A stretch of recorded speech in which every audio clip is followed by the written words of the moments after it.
दोस्तों, क्या आप जानते हैं कि राजा महाराजा बहुत सी शादियां क्यों किया करते थे? आज के इस आधुनिक जमाने में आप अपने आस पड़ोस में देखते होंगे कि एक से दूसरी शादी करने के लिए आपको पहले पत्नी से तलाक लेना पड़ता है। लेकिन पहले के जमाने में राजा महाराजा एक या दो नहीं बल्कि 100 से लेकर 300 शादियां किया करते थे। आखिर क्या थी इन सब की वजह? पहले के राजा महाराजाओं को इतनी शादी आखिर क्यों करनी पड़ती थी? ऐसे तो पहले के जमाने में एक से अधिक शादियां करना कोई आम बात नहीं थी, क्योंकि जिसका राजपाट उनका सब चीज पर अधिकार होता था। पहले के जमाने में राजा महाराजा को जो लड़की पसंद आ जाती थी उसी के यहाँ शादी करने का प्रस्ताव लेकर चले जाते थे। लेकिन आज के समय में ऐसा नहीं है।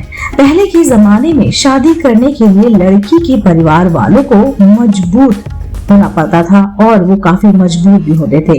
इतिहासकार बताते हैं पहले के राजा महाराजा बहुत शादियां इसलिए किया करते थे ताकि जितने ज्यादा बच्चे होंगे उनकी ताकत उतनी ही ज्यादा होगी। इतिहासकार यह भी मानते हैं कि पहले की राजा महाराजाओं को अपने हरम में एक से अधिक रानियां रखने का शौक था। एक कारण ये भी है कि अपने राज में जनसंख्या बढ़ाने के लिए ज्यादा शादियां करते थे ताकि लड़ाई, बाढ़, महामारी आदि से बहुत से मर्द मर जाते थे। इसलिए लड़कियों और महिलाओं को सुरक्षा देने के लिए ज्यादा शादियां की जाती थी।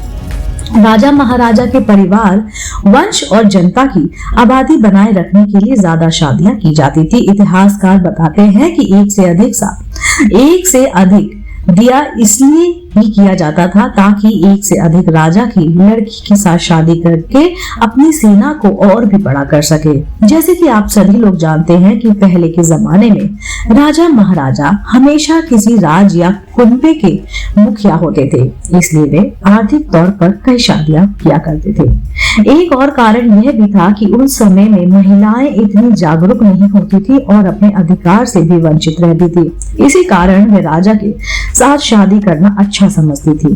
उन्हें लगता था कि इससे अच्छा उन्हें सुख नहीं मिल पाएगा और वो अपनी शादी का विरोध भी नहीं कर सकती थी। इस कारण उनकी शादी हो जाती थी।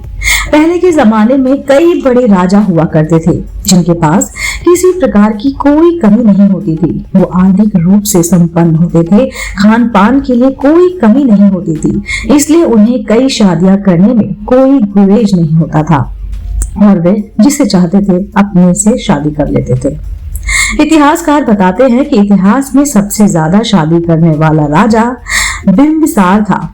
उन्होंने अपने जीवन काल में 500 से ज्यादा शादियां की थी। वही अगर आज के जमाने में सबसे ज्यादा शादी करने वाले शख्स की बात करें तो जियोवन्नी विग्लोटियो के नाम है, जिन्होंने 1949 और 1981 के बीच बिना तलाक लिए 105 महिलाओं से शादी की थी। खास बात यह है कि इस शख्स की पत्नियां एक दूसरे को नहीं जानती थी।